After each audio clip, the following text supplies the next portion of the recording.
Hiya, and welcome back to Dawn Chorus. The game that teaches us that the banana bread isn't safe. Anyways, let's just hop right in. Can you not blow Devin in my bed? I'd greatly appreciate it, thank you. The guest house is briefly lit, glowing in this dark night with the promise of warmth. We make our way back to the terrace quickly, both already shivering. Thanks for the walk, it was nice to have company. Is that Devin in the cafeteria? What is he doing? I glance at the cafeteria windows and, indeed, the panther is standing in the back with his laptop in his paw. We could go back through the cafeteria and say hello. He was worried about you. Maybe it'd be good to show yourself before the end of the day. Worried? Why would he be? Well, let's go then. At least say goodnight. Rune. Devin turns to us as soon as we open the door, putting the laptop back on the table. There you are. I was starting to get worried. Why worried? You weren't replying to any messages and I couldn't find you in your room. I didn't know how you'd react to the news. What news? About the student exchange. Ah! The exchange program! The deer slumps. Did he forget about it? With how out of it he was, it is possible. But I think he would have remembered about it with how big of a deal it was for him. Right, well, it did hurt. But I can't let it bring me down. It already happened. I need to slow down and take a rest first. Things just weren't going right for me lately, and I'm starting to think that maybe it's burnout. Good thing you noticed it yourself now. That's the first step of dealing with it. Devin looks at me and our eyes meet for a moment. Looking over at the computer, he furrows his brow ever so slightly. Hey, Rune, you weren't at the film, right? I was just about to dismantle the projector, but it's still a reasonable hour. Maybe you want to watch something? I have a few films from your list downloaded. I could choose something short that you haven't seen yet. Huh. What is Devin doing? That was pretty out of nowhere. I have no idea what could be his reasoning behind it. Rune glances at me, asking me silently for my opinion. I definitely don't mind another hour spent together, though, so I nod enthusiastically. Well, there's something short and undemanding, maybe. I'd like some rest, but I don't feel sleepy at all. To be honest, I don't know how I'll be able to fall asleep today. Have you seen The Deer Who Ran? This one is just an hour long. Should be fine. I've heard very good things about the director. Hung Sang-moo, right? Precisely. Good memory. Arvo? Oh, I'm fine with whatever. I haven't heard of them. I don't watch films often, but I'm not too picky. Great. I was curious about this one. By the way, what film did you watch? Whiplash. I regret showing it, though. I've heard it was a good university film, but I felt the ultimate message was very wrong. I won't spoil it for you if you haven't seen it, but the thesis was basically that working yourself to the bone and sacrificing your mental health is the path to achieving greatness. No. I just want to say that is a horrible idea.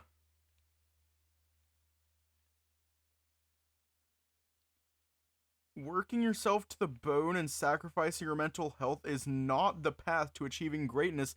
That is a path straight to burnout, and I'm pretty sure in some cases, psychosis. That is not a good thing. Never do that. You'll probably die. You will probably die if you do that.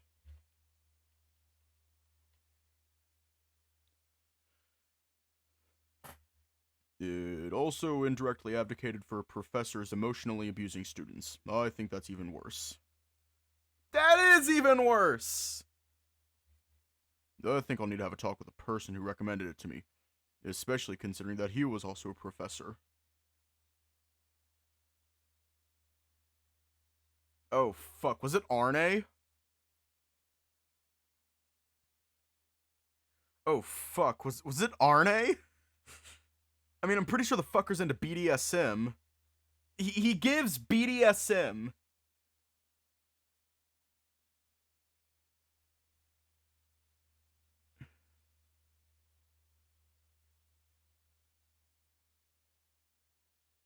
That explains a lot, actually. That explains a lot, actually. Fuck, that explains a lot. Devin goes away and, not wasting any more time, starts the film. We make ourselves comfortable on a heap of blankets in the middle of the floor while Devin hops onto one of the tables ahead of us. As the opening credits start, the panther turns around and winks at me. I blink twice, confused, before the gears in my head move and it finally clicks. Is Devin trying to bring us together? Maybe he somehow picked up on me having a crush on Rune? A wave of cold sweat runs down my back. I glance at Rune, but he's already focused on the film completely and notices nothing. If that's the case, I don't know what else the wink could have meant. I'll have to thank the panther later. Then Devin turns around again and no one watches us anymore. Quiet music fills the room, coating the wooden walls like honey as the film opens with a shot of a garden, slowly zooming in. Understated and unassuming, it had a certain lightness and maybe even playfulness that I feel immediately attached to. It's nice watching a film here, just the three of us. I want to lean on Rune, but I don't know if I can. Maybe not now, maybe in the middle of the film. My mind starts coming up with sweet scenarios with the two of us, of Rune's paw holding mine or more, but I rein them in. It's way too soon after the trip. I bet he's still confused and I don't want to take advantage. But maybe if he'd initiate something. My attention is divided between the film, him, and the events that unfolded barely a few hours ago in his room.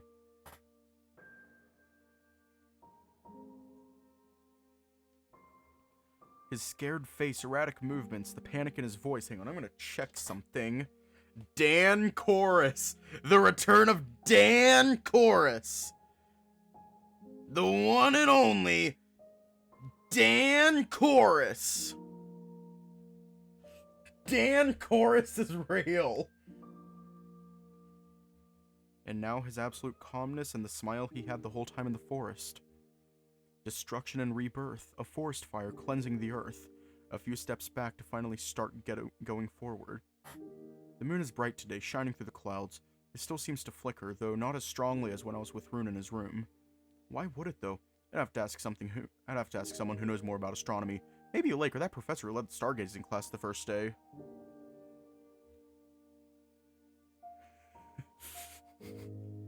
I would bet on heated air floating upwards. What would produce enough heat outside this weather, though? Now Rune glances at Devin. He makes sure he can't see us and leans on me with a quiet sigh. The air he exhales tickling at my cheek. It isn't a kiss, but it feels precious and intimate, too. I raise my paw to rub the side of his snout fondly, and he in turn wraps an arm around me. The match is on fire. I hold the matchbox in my paw as it heats up, burning my fingers. Wings unwound, water flowing, 3 eyes, 1 open. There is no hiding. I'm inside the sun, burning up. I die one death and come back. The forest is ablaze. The woods burn down, but the fire rages on. Your paw's on my cheek, wiping away a stray tear. I lick it off, salty and bitter. The flames reach to the sky, embers twinkling with the stars. The last tree falls, and then it's over. He clings to you, heavy, collapsing into himself. He'll rebuild himself anew. He's sturdy, you know that well. But now he needs time, and now he needs friends. When everything collapses, he needs someone to rely on. No one is always strong. Even if the deer would rather think otherwise, he has to learn to be weak too. Now his head is on your shoulder and your paw behind his ear, scratching fondly. When you glance at him, his eyes are closed. Doesn't matter what you're watching, as long as you're doing it together.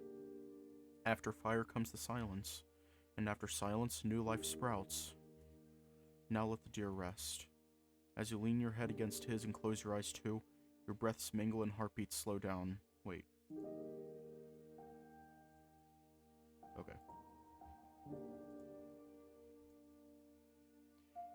And when you let your tired arm fall down from his snout, his paw finally finds yours.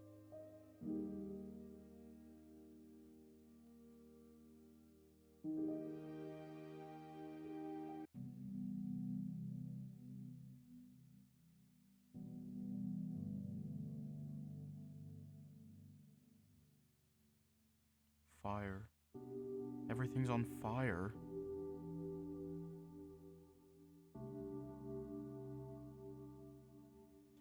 Flames lick at my arms, my legs, across my chest. Flames consume the fur on my tail.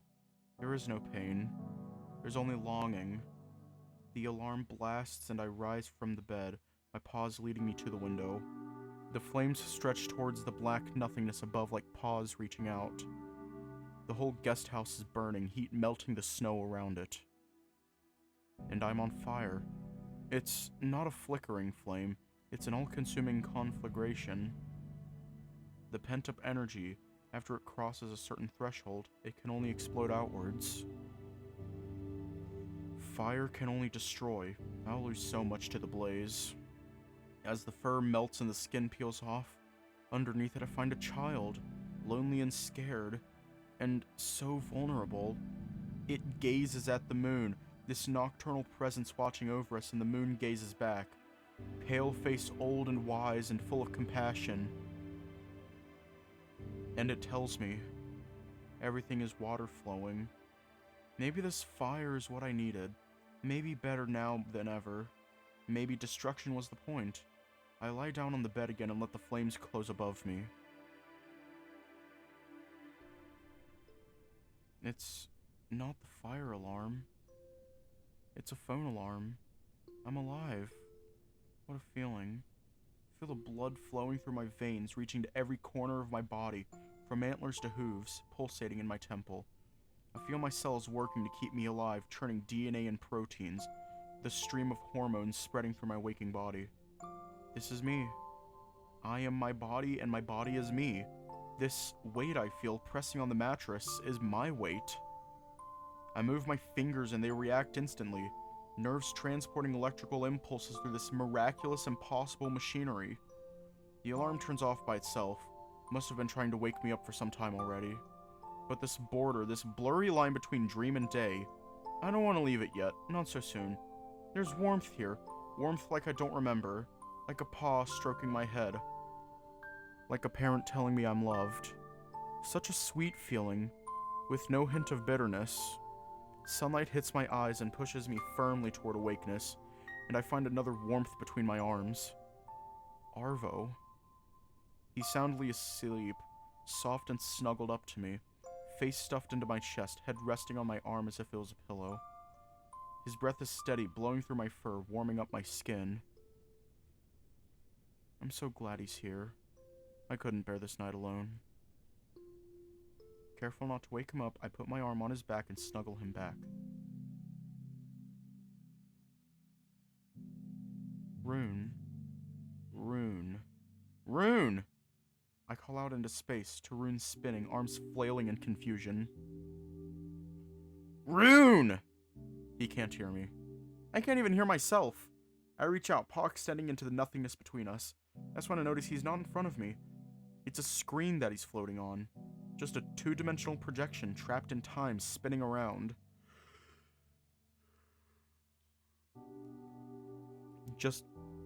He's hanging on a rope tied around his chest, dangling from the rings of Saturn.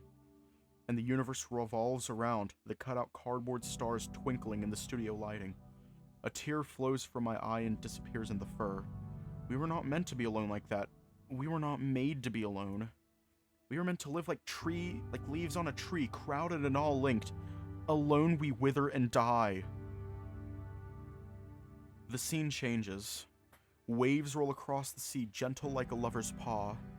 There's rhythm to them, each wave and lull like breathing in and out. There's a sonar-like signal emanating from underwater, piercing through the murmur of the waves. Another rhythm underpinning the serenity of the sea. The scene. The ocean is like an undulating meadow. Fresh grass bending to the wind like new growth after a wildfire. A ray of sun touches my eyelids. There's Rune hanging somewhere in space, but there's also another one. Rune that's here with me, in the same bed, safe and sound. The sound continues into the wakefulness. It's not a sonar, it's my phone. A soft alarm declaring morning. I inhale and my waking attention switches to here and now, like a lock snapping into place.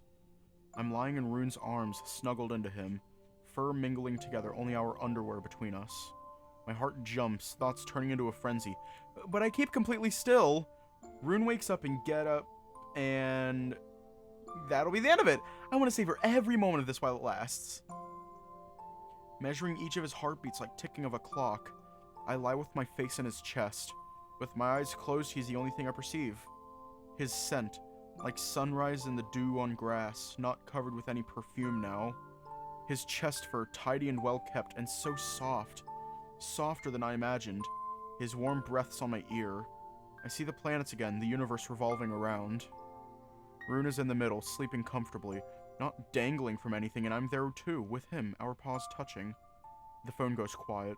Rune is still asleep. I thought he'd get up with the alarm earlier, like the last 2 days, but now he's sleeping soundly past 7, either from exhaustion or newfound calm. Then he moves suddenly. But he doesn't groan and get up, he puts his arm around me. Still sleeping, he snuggles me into himself closely, and I snuggle him back. Oh, fuck. He's so warm. He's warm and smells like the sun on the most pleasant day of my life. Day 4.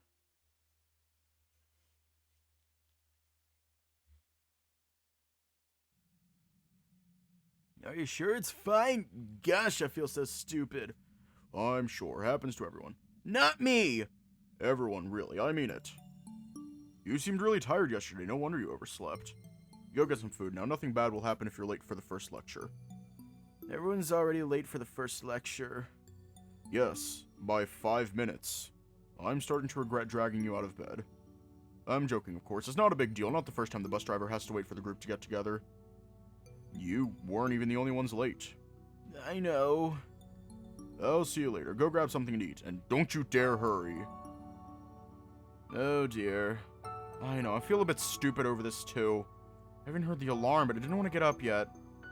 Yesterday was a long day. I thought we deserved some rest. It was.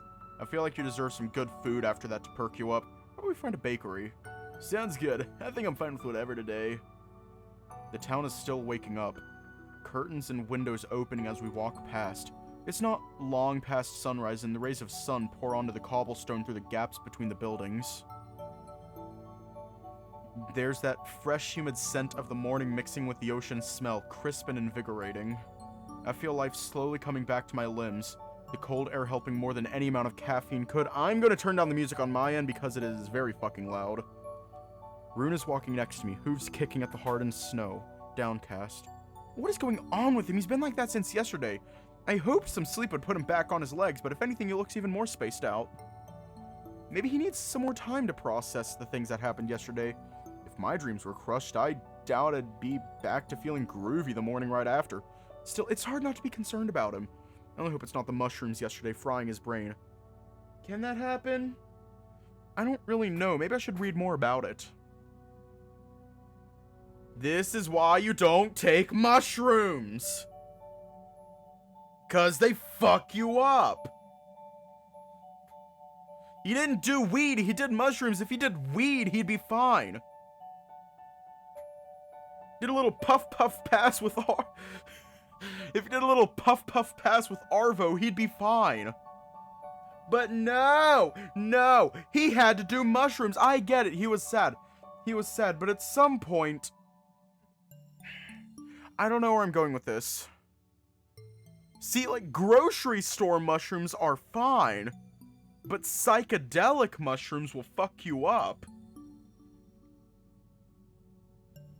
But I can't forget the tears in his eyes when he was trying to explain what he saw on them. This has been something truly shaking. Maybe some calories is indeed what he needs. We've walked past a store already, but I think a nice pastry would be more appropriate today.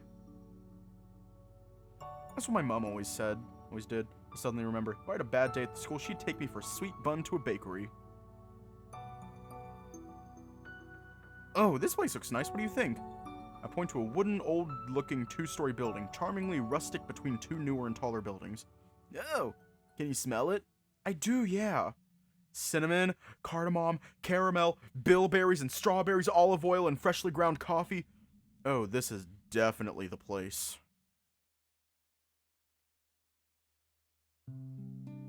Which one are you thinking of? I'm not sure. It's a tragic choice in every way. How so? Whichever bun I take, I won't try any of the others. It's dangerous having to choose the food while being hungry. I'd like to take all of them! You? I was thinking of a Cannibal. I love the cozy vibe they have. Though the pastries with fruits look fantastic too. Get the banana bread! And a coffee with that, definitely. I want to be alive and alert at the lectures. I don't know which yet, though. Get the banana bread! Good idea. Maybe I'll go with that too. Damn it!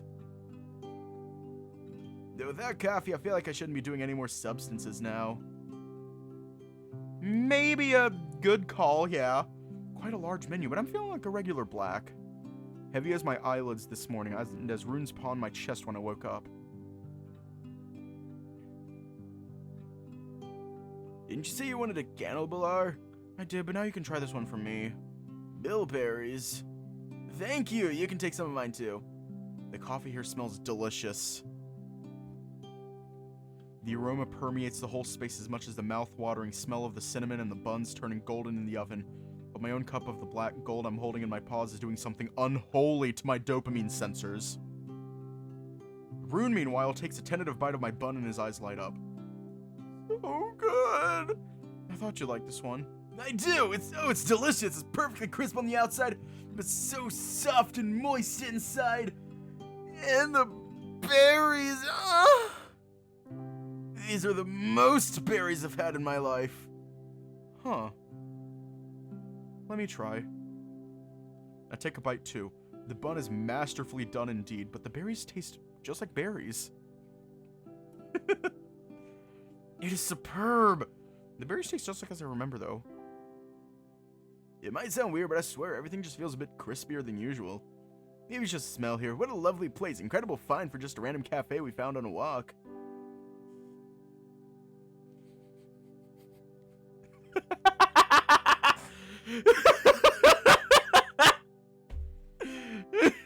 That is one of my goals in life. I'm just kidding. By the way, what should I reply to Miko about the Philharmonic? When is the concert again? Late afternoon. We should have enough time for dinner and a walk before it starts. Let me check the message to be sure. Miko promised me it won't be anything boring. I think it was some contemporary composer they're playing. Penderecki, according to the message. I don't think I've ever listened to his stuff, but I for sure heard the name. Would you like to go? I think so, yeah. I'm curious about the building itself, mostly. Concert halls are usually gorgeous, so I'm curious about the concert, too. And you're already dressed for the occasion. I'm curious as well. Music sounds like a good idea for the evening. Should I get us the tickets, or will Miko handle it? I'll ask. I think you got the tickets for the rest already, though. I can buy them for us, then. Just get the seat numbers from Miko. Maybe I'll find something close. Sent the message. So, feeling better? I am feeling okay. I think I'm just tired still. Not even sleepy, just exhausted.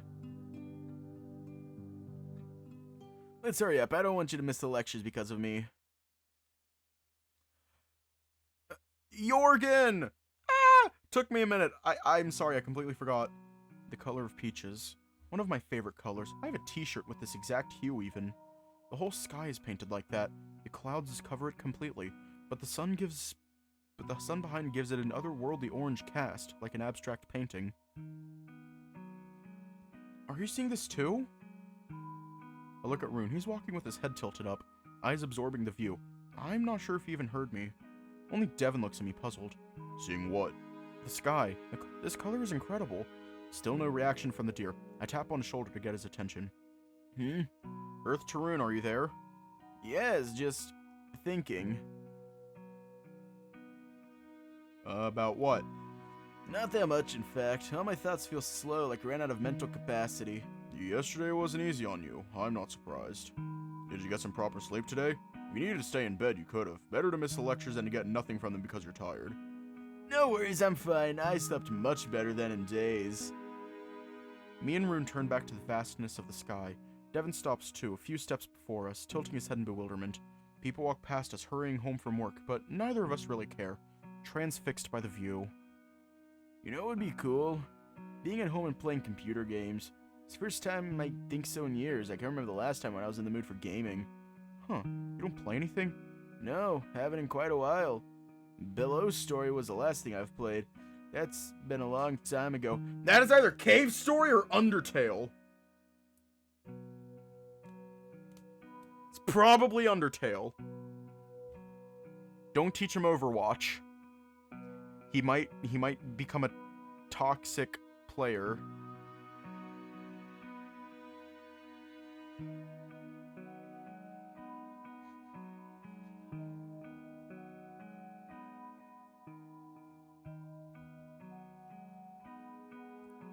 Let's teach him League of Legends. Nothing really. Not even Olden Bracelet. Elden Ring! That's a bad idea. I would get too much into it and couldn't stop playing until I finished. I feel like playing something older, though. Something from my childhood, like, I don't know, Gloom? That's not even a game from my childhood. You weren't even alive when it came out. Yeah, but it was what my mom had on her computer. For a while, my parents didn't even know I was playing it. Can't imagine the drama when they found, oh shit, he's talking about Doom. I wasn't allowed at the computer for months after that. Do you play anything, Arvo? Sometimes when I have the time, usually in the mornings when I'm still too sleepy to do anything else, but I have a spare half an hour before noon classes are between them. Good old Doom. If it's a computer, it can run Doom. If it has a screen, it can bad apple. But sometimes I go for a walk with a camera or even just my phone instead. Depends on the mood and the weather. I'm used to the gloom. There's been a lot of sun lately, and every sunny day feels like something to celebrate, you know? We should hurry to the guitar workshop, by the way. Oh, right, when is it supposed to close? In like 40 minutes. I'll leave you to then. I wanted to go for a walk at the shore. Now seems like a perfect time.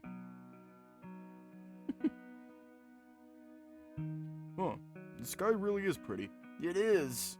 Yeah, we really should be going, though. None of us moves, though. Unconvinced. This side is too pretty to pull ourselves away from.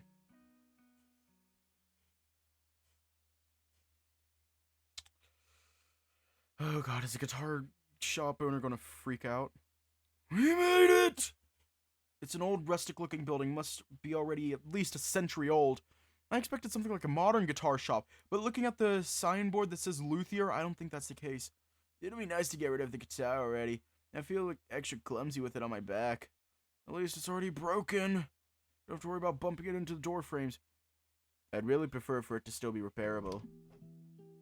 We're greeted by a dusty smell of old wooden panels and wardrobes. Then a symphony of other smells follow. Sweet and deep notes of cedar and rosewood, tin, some glues, and other chemicals I can't name. The whole space is dedicated to a workshop filled with instruments. Not only guitars, but any string instruments imaginable.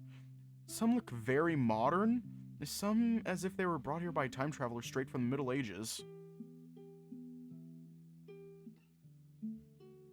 Hang on. I want to try to name some of these. Okay, so I'm pretty sure that most of these are either cellos or basses. Most of these are cellos or basses. Yeah. Hello? From the depths of the workshop comes out an otter well over her 40s, wearing an apron and gloves over her small paws.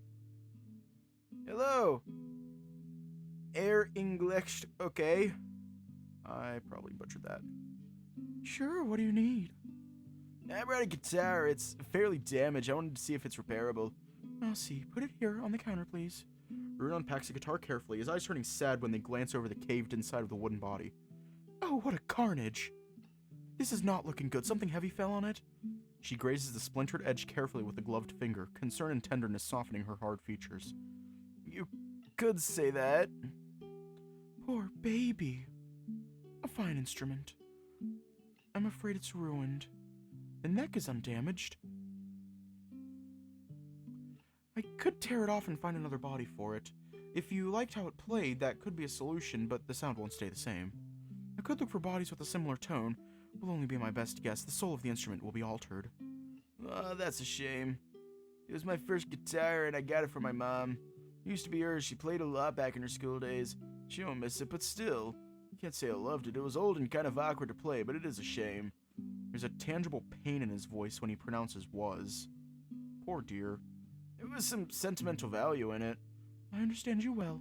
These instruments, these guitars, they have a soul. Each one is different, each is unique.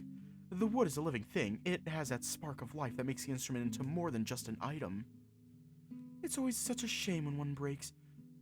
But it's an even bigger shame if it's standing somewhere in the corner or forgotten in an attic, clad in dust and rusting away. That's heartbreaking. This one is done, but I hope it served you well. You can put it on the shelf and keep it as a memorabilium, otherwise I can try to fit a new body on this neck. It's of no use to me in this state. I don't have much spare in back of my flat. I wouldn't want it to just lie around. So I need a working instrument. When do you think it could be ready? I think it would need around a week. I don't have that many commissions at the moment. You could find some time quickly. I can't promise it won't take longer. A week? We're only for a few days for a camp. I would need it tomorrow evening at the latest. If you need an instrument, I can take the guitar and give you a discount on some of the ones I have here. Some of the parts could be of use to me. The bridge looks good. The neck doesn't seem to be damaged either. Oh, that's tempting, honestly. What do you have available? No acoustic guitars, sadly. I have 2 classical ones, though, if you'd be interested in them. Classical? I've never played a classical guitar. I don't really know what to think about them. They're easier to play finger-picking, but harder to strum. Found yours hard to play, then you might prefer the nylon strings of a classical guitar. They'll sound very different, more subdued, less metallic. I find them more soulful, personally. You'll find them in philharmonics and ensembles, and on so many great records. My favorite has to be the Onmi Yamada, he and his 8-stringed beauty. His student, Ichiko Aoba, she covered some of his pieces. She has a beautiful sound, too, very airy and ethereal. Oh, I know her! She had that water-themed record with an orchestra a few years ago, right? Yes, her exactly. I think this is what I'm looking for. Can I see your guitars? Yes, absolutely. One is my own work. The other was sold to me in a bad shape. They needed some love, but now it's better than new. I'll bring them here. You will love them. 2 beauties. Paw pad touches the hard wood and follows the curved line of the hardstock, stopping at the nut. Bone. It is pretty. Rune zips the guitar case with a sigh, as if it pained him to part with the newly bought instrument, even if it's only a thin fabric that separates them. Remember what she said about instruments having a soul and the wood being a living thing? I think having an actual bone is pushing it a bit. I mean, it's a part of someone embedded in my guitar. Part of what used to be someone, but I think I get what you mean. I can't decide if it's cool or creepy. It's even more of a motivation to use a guitar now, at least. Are these common in guitars? I had no idea. I don't think so. My old guitar had a plastic nut, I think. Now I'm curious. Grab my phone and open the browser, but a notification in the corner grabs my attention. I open the app and see Lake's name. Hey, wanna get at a Korean place? Inviting a few people, my treat. Oh, did you get a message from Lake, maybe? Get it where? Oh, right, sorry. No phone. I write Lake a short message. Gonna take Rune with me? Lake has to still be on his phone because response comes almost immediately. Of course, I invited him as well. Lake is inviting us to a Korean place for dinner. What do you think? A Korean place? Sounds exotic. Curious if there's one here. But sure, if you want to go, I was thinking of finding some food soon. Me too. Pretty much since we left the university building. I've got the location. It's not far from here. We just have to go towards the town square and then to the left. We get up from the bench and start moving. I rub my paws at my chinos to generate some heat. I've been idle for a bit too long for this weather. Who else is supposed to be there? I don't know, I didn't ask, but I suppose Jorgen, maybe Travis. That's good. I'm not feeling up to sitting with a large group of people, to be honest. Oh, not feeling very sociable today? Rather still feeling overwhelmed. Told you how everything feels a bit more crisp at the cafe, remember? Well, it wasn't just the atmosphere there, and certainly not the caffeine because I didn't have any. Everything feels a bit more intense today, and I think I have a light headache. Oh, do you need any painkillers? There should be a pharmacy somewhere close. Thank you, I'm good. Took a pill already. I'm carrying a bunch in my wallet just in case. Orpho! Rune! I'm so happy you came! Oh, it smells so delicious in here. Most of the smells I can't even identify. Exotic and enticing. There's lemongrass, curry leaves, Thai lime, there's tofu, there's fish, and the sweet smell of fried shrimp. The table looks crowded already. Hope we're not late. Hey, thank you for inviting us. And Miko, Bjorn, it's nice to see you here. Hey, good to see you here as well. Hang on. Oh, Rune! It's good to see you! Hey, good to see you all. I hope you didn't have to wait for us. Oh no! We just finished deciding on what to get. Although it's so nice to have you here! I didn't think you'd actually be interested in coming. Let's go eat with the coats. Yeah, no, not today. I'm sticking with Arvo today. Anyway, grab the menu. The rest of us is ready to order. We do so, taking the 2 chairs facing the window. The menus are hardcover, just three short pages with sections: entrees, hot pot, main dishes, desserts, drinks. Everything about this place, the velour seats and menu included, says hip. Travis is looking at Rune with a clear concern. The deer catches it quickly, looking back at the tanuki over the covered menu. What's up? I've read the list of admitted students. I'm sorry. Well, happens. I really hoped you'd get accepted. I was looking forward to staying there with you. What happened? Oh, not good. I hope that the topic would be avoided. I didn't want to remind Rune of it, and the look on his face clearly says that he didn't want to think of it either. He's staying silent for a bit too long. I am about to intervene when he finally speaks out. I applied for a student exchange program for a year-long trip exchange to Japan. Didn't work out, though. But I'd rather not talk about it. Sorry, it's not important at the moment. I'd rather enjoy being here with you than think about it. Ah, sorry for bringing it up. You looked somewhat gloomy, so I thought... It's fine, really, and I appreciate the concern. I think it's for the better. I've spread myself a bit too thin anyway. So, what are you ordering? How's thinking of the mandu? They sound nice. I thought about getting a hot pot for all of us to share. Miko suggested a kimchi broth, and I want a sukiyaki one. Maybe that and a few gyoza to share as well. Any objections or preferences? Let me check the menu first. Sounds good to me. Something not spicy for us, maybe? I'm not sure if Rune is okay with spicy food, but in any given group, there's usually at least one person who isn't, so it's safer to have something mild as well. Sukiyaki is sweet, not spicy, according to the description. Sounds good. Are we taking a mushroom set? We are. Good. I think we're ready then. We have enough sets for everyone. I think we should! 1 seafood set and 2 vegetable and tofu sets. There is for 2 persons in theory. And a mushroom set. If you want. And that should be enough! What do you think? Sounds good, and a jug of lemonade, it'll be cheaper than separate drinks. Ooh, good idea. I'll cut the waiter then. Hello! Here!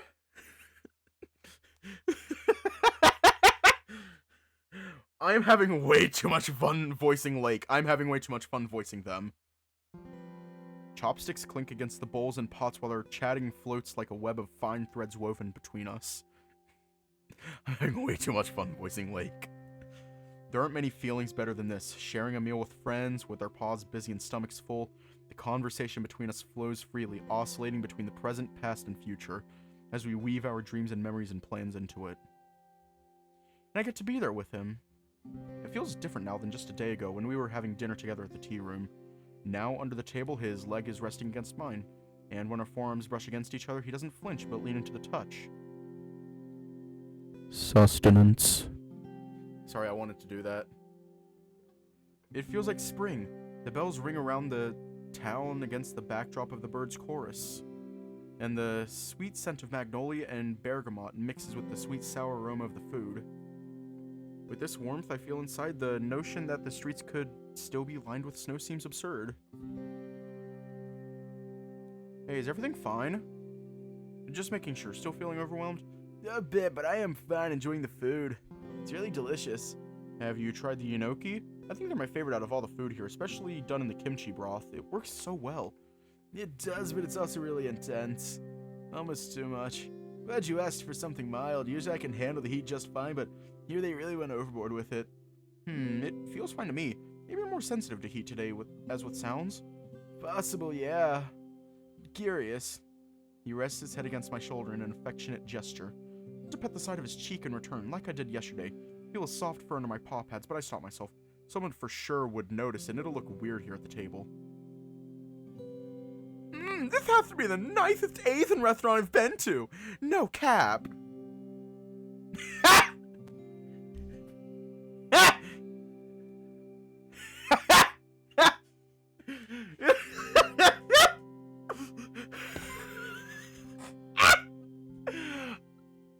Like, I needed to hear that.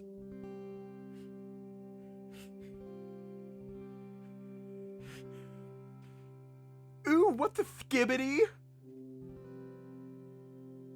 Sorry. What the skibbity? And how many have you been to? 3, I think. I don't really go to restaurants. They're expensive, you know. I know. Bless the university canteen. Oh, I've had some mixed experiences with them. But they're cheap, affordable, and inexpensive. A winning combo in my book. Add economical to the list, and I can agree with that. But yeah, I'm never ordering milk soup there again. More reliable than cooking for myself. I rarely have the time for that anyway, though. Are you sure you're okay with paying for this dinner? We can absolutely pay for ourselves if you're strapped for cash. I plan to pay for myself anyway. I'd like to do something nice for you guys. It's our last day here in the town and the whole camp is ending soon. I want to have some good memories from it. We'd like to tip in, I wouldn't mind that. Absolutely! I'm happy to pay for myself too. I'll pay for all of us now and you can send me something later if you feel like it.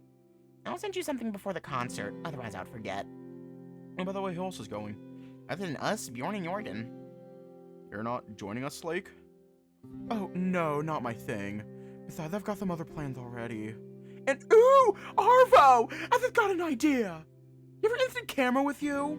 I do, why? How about you take a photo of all of us here? If we fit all of us inside the frame. It's worth a try. Let's try to cram together and Arvo, try to capture the table too. Sure, give me a moment. I have my camera in my bag. I love this moment. I love holding my camera. I love changing the lens. I love thinking of the framing. I truly do. It's the moment of purposeful creation. A moment when I feel like I have something to offer of myself, even if it's just a group selfie. It would be naive to think that by taking a photo, I can turn this ephemeral moment into something lasting. That's not what happens. That's what happens inside us. This moment will live in our heads and hearts, not in a .jpeg file. But photography is art. And I can create something new, something that the rest of the people at this table could take with themselves and enjoy. I turn on the camera and point at us in my outstretched paw, while Lake puts his arms around Travis and Miko, sitting close to him, gesturing to us to move closer. I smile and the shutter clicks. Miko! Ah! So pretty here. A bit after sunset already. The prettiest the sky is during the day. Yes, and the town is so pretty too. I think I'll miss it once we're back. Not that Anslow isn't pretty, but this hit's different. I see what you mean. I miss a small town atmosphere too. Houses here are gorgeous too. Everything feels rustic and rural. While Anslow is a mixture of new and old in different proportions depending on the area. It just feels so harmonious and consistent, at least in this area of the town. Walking around the town, it surprised me how little postmodernism they have here. Modern architecture can still very well coexist with older buildings. In fact, I quite like how it's working at Anslow. There's more on the outskirts, I bet, and if the Philharmonic is new, it's for sure postmodern. It's not that I don't lack postmodernism, but I like how they preserve the atmosphere of this place here. I don't like how it's done in most of Anslow. It's a playful style. I think it only looks good when applied to buildings that are playful by nature. Shopping malls, for example. Postmodernism works by subversion and deconstruction, and not everything should be subverted. Postmodern town hall, fire depot, or court will always feel out of place to me. But I have a faint memory of my parents taking me on a trip to a city back in Poland. I don't remember which one, and seeing a postmodern shopping center right on the main street. It stood among brick houses, Gothic temples, and old merchant buildings with its pink and pine tiles, glazed elevators, and a glass tower like a 90s raver at a banquet. It attracted the looks of everyone passing by like a UFO landed in the middle of the city. It was an absolutely surreal sight. It was a pomo, though, through and through, playful and wild. I liked it because it was daring. I didn't think it aged well, though it might be the kid enamored with the building in me speaking. I hope to see it again sometimes. I think it was called Soulpole or something like that. You must have a really good visual memory to recall the view of the whole street even now. Yeah, I do, actually. It comes in handy often.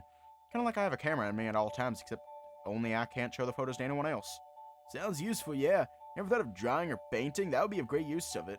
Not really. I like visual arts, but I prefer films and animation. Stories unfolding in time. By the way, did you have any specific cafe in mind? If not, then the bookstore I was in yesterday is a great place to hang around. They serve killer coffee. Found a fantastic one this morning, but we've already been there for a while. I'd be happy to see the bookstore this time. How about you, Rune? Oh yes, I'm curious too. I haven't seen a bookstore serving coffee yet. Let's go then. It's just round here. Cappuccino for you, Miko, right? And black for you, Arvo? Yeah, thank you.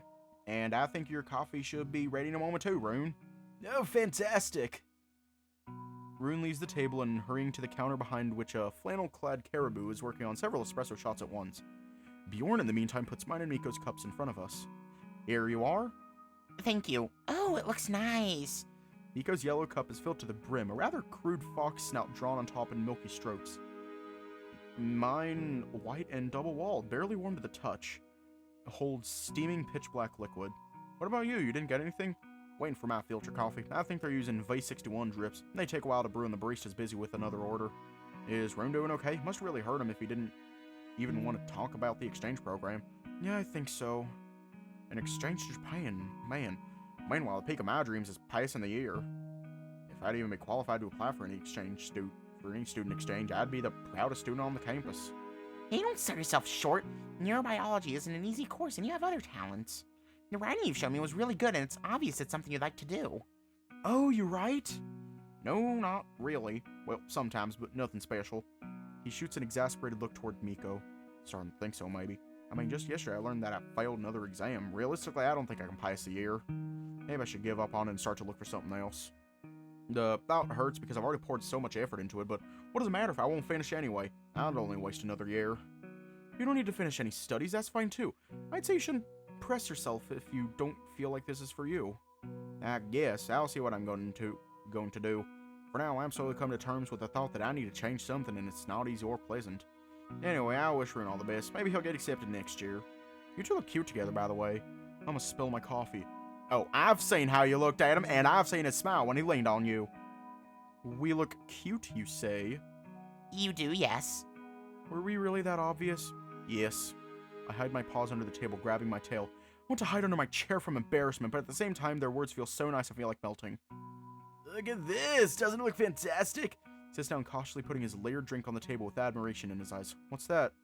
Hope he doesn't see how flustered I am, but he seems to be fully focused on the drink before him.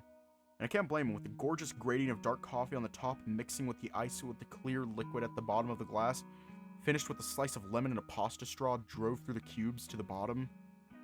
Tonic espresso, my favorite!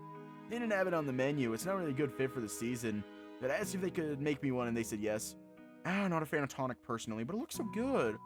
You can try some if you want. I'll just mix it first, otherwise you'll get either the tonic or the coffee. Swirls a straw through the ice and the gradient slowly smooths out until it disappears completely, the two liquids becoming one. What kind of magic is this? Shouldn't they separate in a moment if one is louder than the other? I'll be honest with you, I have no idea. It's more just how good it is. If you don't mind some sourness in your coffee, that is. Eyes closed, he takes a sip through the straw and the corners of his snout curve upwards immediately. Oh, it's really good. I had my doubts, but they know their way around coffee here. He slides the glass towards me across the table, these big fawn-like eyes looking at me expectantly. Excitement, perhaps, brought up by the taste of the drink sparkling in them. Next to him, Bjorn winks to me across the table with a sly smile. I can feel the tips of my ears getting warm as I reach for the glass. Take a sip knowing I already won't like it, but... No, sorry, not my thing. Bitter and sour. Ugh. I shake my stout instinctively, trying to get rid of the lingering taste. Wash down with a slurp of my own coffee. Hot and delicious. Oh, they really have nice coffee here. Perhaps not as good as a cafe we discovered this morning, but that one set the bar absurdly high. Be content with drinking this coffee every day. Our conversation resumes, leisurely paced and pleasant. We still have some time before the concert, so we enjoy our coffee with no hurry at all, soaking in the afternoon's heartwarming glow. So this is it. Stunning, isn't it? The lobby is stunning indeed. The walls are clad in solid slabs of marble and stone decorated sparsely with golden lamps. Keeping in the rhythm with the postmodern exterior, the inside expresses itself mostly with flowing shapes and blocks, like the winding staircases running upwards symmetrically on both sides of the hall. I like this space. I'd love to look around if we had more time. How much time do we have, actually? 10 minutes or so. I think we should rather find the cloakroom. And Jorgen. There he is! The bat pushes through the crowd to us. There are some transgressive clothes he's wearing for a concert evening at the Philharmonic. But whoa, he looks really stunning in them. Raise my paw in a greeting. Jorgen! You look fantastic. Thank you. There will be time for compliments later. You should go change. Where's a cloakroom? It's just downstairs. Come on, I'll go with you. It's on the way to the entrances. Can you wait for me there? I'll go change the bathroom. Sure, me and Rune only have jackets to put away. We hurry downstairs, taking off our outerwear and backpacks before handing them over to the exceptionally polite young fox on the other side of the cloakroom counter. By the way, what piece are they playing today? Cosmogonia by Penderecki. I thought you knew. Miko didn't tell us the title. I don't think I know anything by him anyway, though. Oh, well, I'm curious what you'll think about it. He smiles knowingly. Is this some notorious piece of music and I just don't know it, or what's up? Hey, thank you for waiting for me. You know, you have our tickets. Oh, right. Also, you look really sharp in a shirt. Do you think so? Indeed, I never thought I'd see Miko dressed like that, even for the end of middle school when he came wearing jeans and a jacket. Well, let's hurry. The concert should start on time. Arvo, where do you sit? Row above you. The seats next to you are all taken. That's likely also entrance A3 then. Come on, let's get going! It's cozy here, as much as a 700-person hall can be cozy. It feels like a friendly, welcoming space, and that's quite a feat for a concert hall. Ooh, we'll have organs! Who's got which seats? Doesn't matter, take whichever you like. We'll go take ours. Have fun! You too. Miko and the rest make their way to the middle of the row, and I'm left alone with Rune. I was waiting for this moment, frankly. As much as I like them, being here with Rune was what I was really waiting for. Hang on. Okay, I just wanted to look at his fingers. I just wanted to look at Rune's fingers! I was waiting for this moment, frankly. As much as I like them, being here with Rune was really what I was waiting for. The fur on my arms bristles. I don't know, I just wanted to look at his fingers. You first? We get to our seats too and sit down. Soft velour enveloping us. A wooden armrest separates us. Hard and stubborn, but our shoulders brush against each other nevertheless. The orchestra is on the stage already, tuning their instruments. The buzzing of many strings drown out any conversations.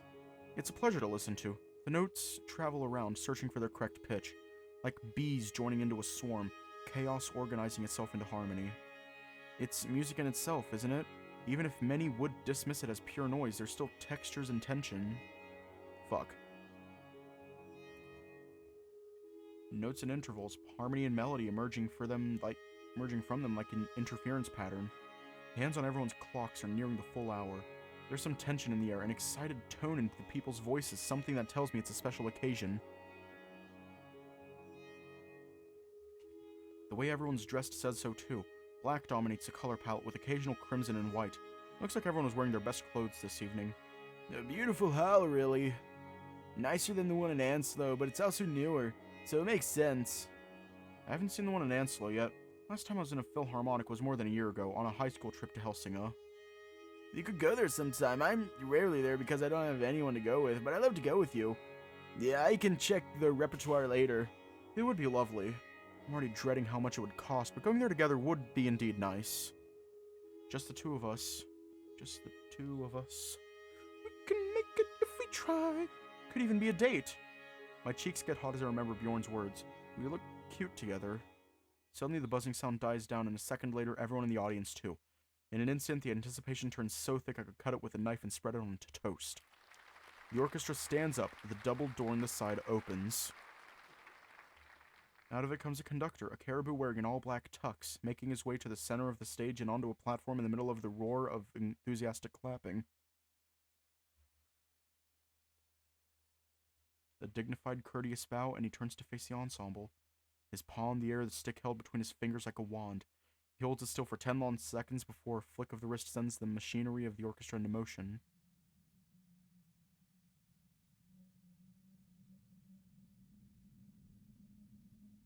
Infinite darkness, stretching to the horizon and further. No, that's not right. There is no horizon here, no directions and no space. Here's the heart of things. Here's the endless potential, contained and boiling, trapped and desperate, aching to happen. I swim in bleakness immeasurable, dense and crushing. The atoms vibrate terribly in a constant push and pull of Coulombic traction and polyrepulsion. Crushed electrons singing desolate songs. I'm seeking an escape out of this gravitational prison. A lighthouse to show me the way. A safe haven. Here I'm completely alone. I'm contained in one point, so tightly that perhaps it's pointless to talk about an idea of me. There's a whisper underneath the choir, barely audible in the terrible noise. I listen in to hear what it has to say. It speaks of the future, an alternate state, a state of expansion outwards. It's my own voice, it's made of innumerable voices, all calling with tongues of molten lead, and my soul responds, burning. They arise in waves, visions clashing, ideas colliding. And then...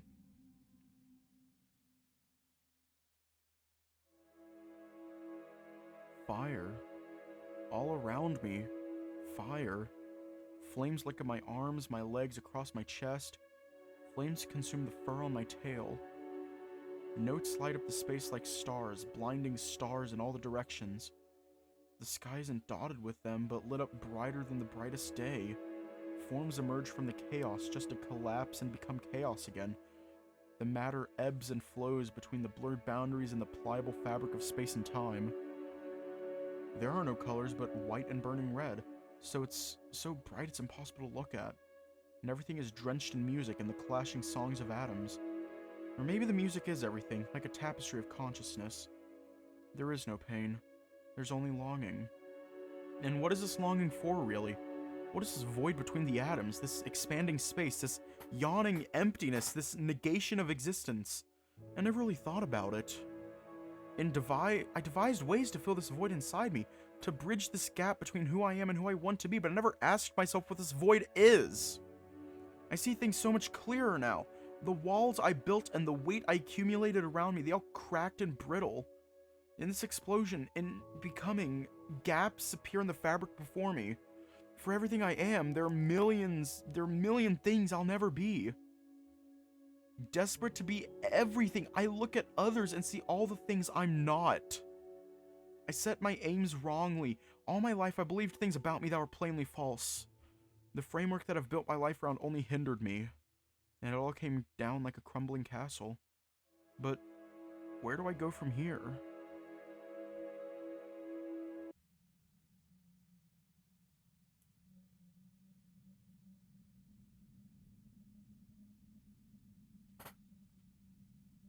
I'm alone here. How long have I been roaming this place?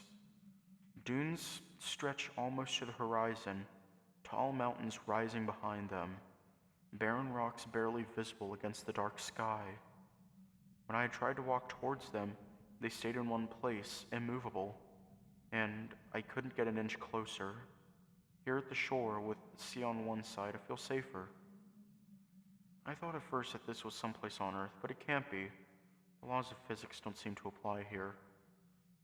Then I thought it was the surface of the moon, but that made no sense either. How would there be any sky or air? And the sky here is cloudier than I've ever seen before, gray and dark. Perhaps this is the afterlife. Could I be here if I'm still alive? We're gonna stop it for the ad when I break from the ads.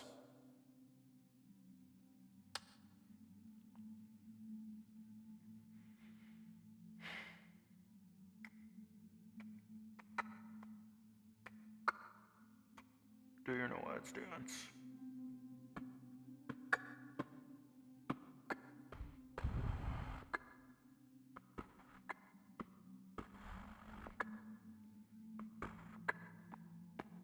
Could I be here if I'm still alive? If so, then perhaps I should understand it as a privilege, even if I'm terrified out of my mind. Or maybe I'm dead. If so, then I don't remember how I died, if I really did. Maybe it's a blessing. Maybe it was better for me if I didn't remember.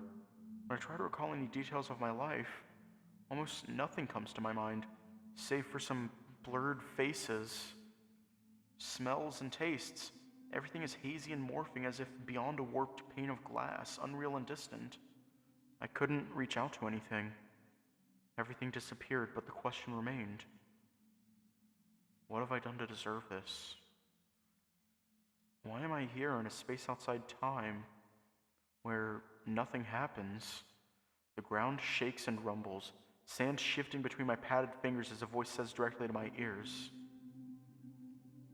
This is what happens to everyone.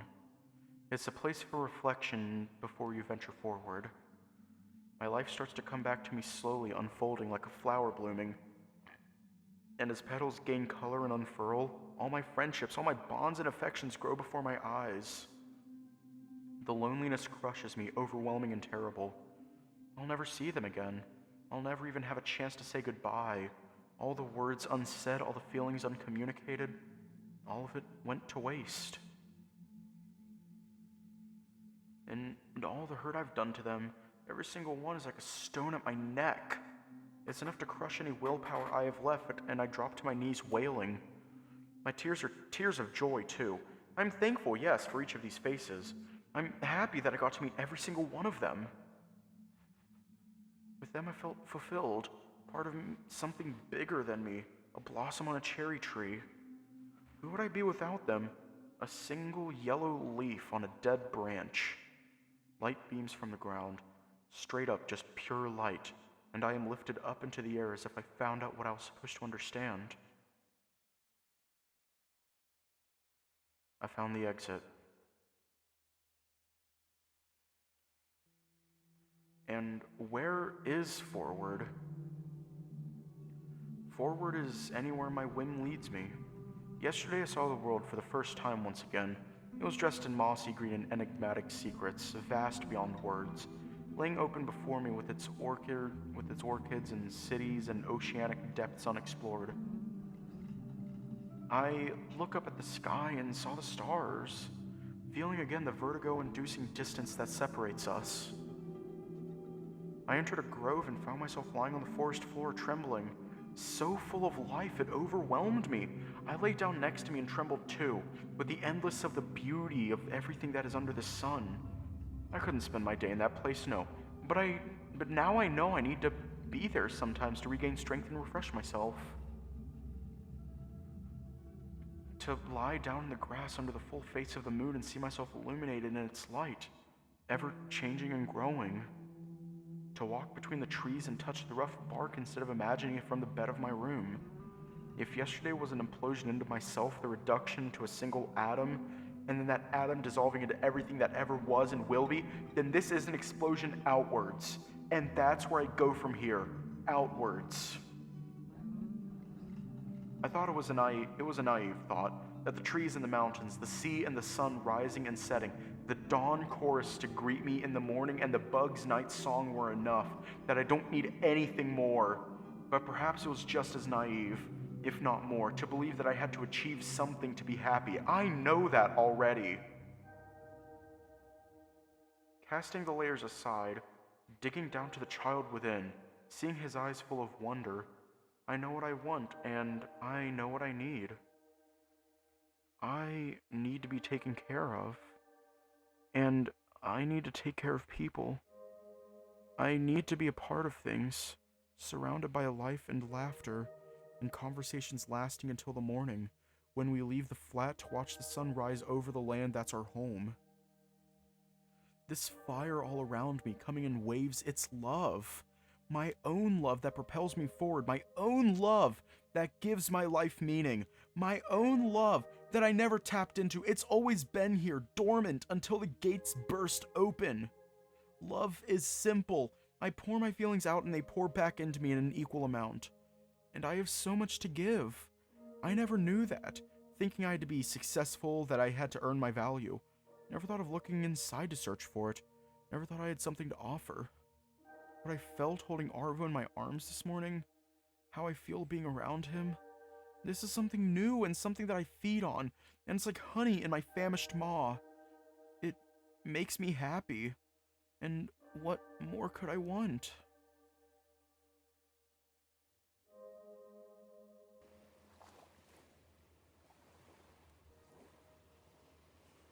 Water.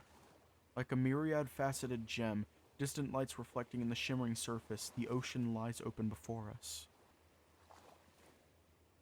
I listen in, slowly synchronizing my own internal rhythm with that of the waves.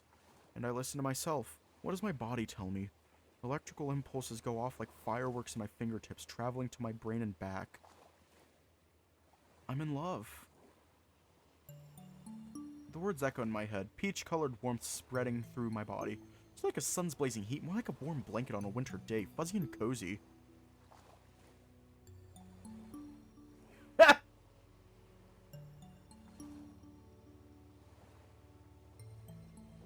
That's a human person. I'm in love. The warmth banishes all the heaviness in my limbs. I'm weightless. Hey, the water isn't that cold. If you keep moving, you won't even feel the cold. I'm good, thank you. If I had hooves, then maybe. I shouted from the beach to Rune, looking at the edge of the water, splashing it around. Waves roll over the trail of hoof prints he leaves in the wet sand, erasing it. Your loss! His laugh is sweet and melodic like a flute. He breaks into a run, dashing ahead with complete abandon. The spring in his stride's more energetic than I've ever seen him. I'm so glad to see him like this again. I'd even love to join him, but maybe not this time. I'd rather sit here comfy and warm in his jacket and watch him with a wide smile on his snout again. He reaches the boulders at the end of the beach, kicking the sand high as he turns around and starts running back. It's night and day, him now and just a few hours ago, as if all the fatigue left him during those 2 hours of music. Are you sure? How about just a sprint and you can keep your shoes on? I really feel nice just sitting here and watching the deer run, but seeing how happy it's making him, I can't decline. Hey, wait for me then! My backpack flies sideways onto the sand and I run after Rune, catching up to him when he slows down to let me. I'm glad you did. Such a nice place for a run. It is, though it was unexpected. I feel excited, so excited I don't really know what to do with all this energy. I spent the last years working all the time. I've denied myself so many things, and now I'm going to so make up for all that time. I always wanted to bake sweets, but that takes time and patience, and I never had those. And I want to learn a third language, not because I have to, just for fun. But I also want to relax and feel good, maybe take a train somewhere near for a hike in nature. I'm glad to hear that last part especially. I hope you're not thinking of putting too much on your plate again. No, if I'm going to pick up new hobbies, I want something relaxing, like baking cakes. And it'd be lovely to bake for my friends. What's your favorite cake? Maybe carrot cake.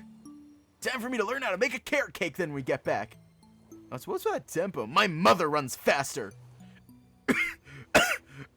Doing my best here, really, and I'm already pretty winded. I don't want to puke out my lungs.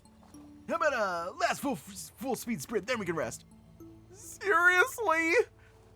Come on, it's such a great feeling. The deer taps my shoulder and sprints forward. I have zero chance of catching up to him. It doesn't mean I can't try my best. Kicking wet sand behind me, I dash forward. It feels good indeed. My legs work synchronously to carry me forward above the sand and the sea. Tail stabilizing my posture, muscles tensing and relaxing, burning ATP to release the energy accumulated in my body. And the energy pours out, bursting from the reserves, flooding my body with might and endorphins. The emotions I felt inside now beam out of me, and I laugh too, out of pure joy. So pretty out here tonight. It is. I can't remember an evening this nice. I rest against the deer, my head leaned on his shoulder, wrapped in its scent. Got your breath back? Yeah, I'm alive. Some more rest would be nice, though. You're not in a hurry yet. In fact, I'm happy to stay here for a while. Such a gorgeous spot. Yes, it's a perfect afternoon. The food, the coast, and the concert. The music was... I can't find any words. We've barely talked about the concert since we left the Philharmonic. Didn't know music like this could even exist. It seemed to defy laws of physics. It existed outside of time, outside of space, pouring into the concert hall from some dark corner of the cosmos. Made me realize that there are things I should cherish more. Like my parents and my friends, people around me. I remembered I'm not living in a vacuum. And you, I guess. Thank you for letting me into your life. I'm really happy you're in it. I'd be happy if you felt at home there. And the music was something else, that's for sure. Water splashes against a rock, porous and dark, sending sea spray into the air, softly landing on our wind-beaten faces. Did you see anything? Quite. A lot, in fact. I twist my head to look at him. Against the dark sky, his face is bright and so soft, fuzzy fur blown by the breeze, eyes shining brightly like two stars staring into mine. He is so gorgeous. More than the night sky we're sitting under, more than the mountains surrounding us, more than this ocean licking at our paws. I saw the universe. It really felt like a creation of the world. Saw myself in there too, expanding. In a way that was perspective. It was a perspective inverse of the one I gained yesterday. Yesterday there was a moment when I stopped existing. Can't really grasp what happened, let alone explain how it felt, but I really did just melt. When I slowly started to exist again, one thing that came to my just reforming mind was what I was thinking of myself way too much. I'm not that important in the grand scheme of things, am I? And that's a huge relief. My life doesn't have to be significant. I don't have to achieve anything. I can just live.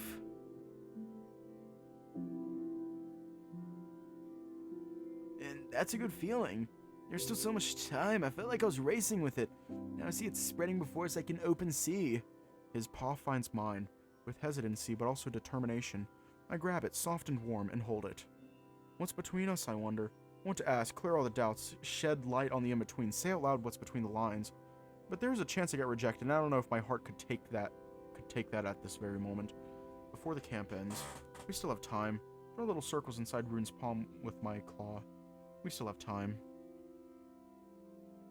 Remember the advice I gave you earlier about trying to have fun no matter the situation? How ironic of me to say that to you when I should be the first one to listen to it. I have to make sure you do then. We have decades before us, long and drenched in sun.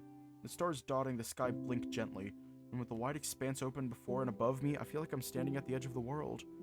The edge of my world, at least, and I am venturing forward.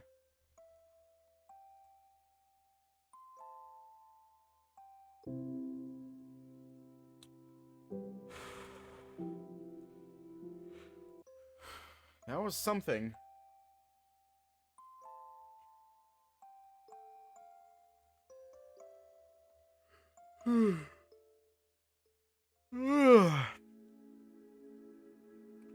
And that is the magical power of Dan Chorus.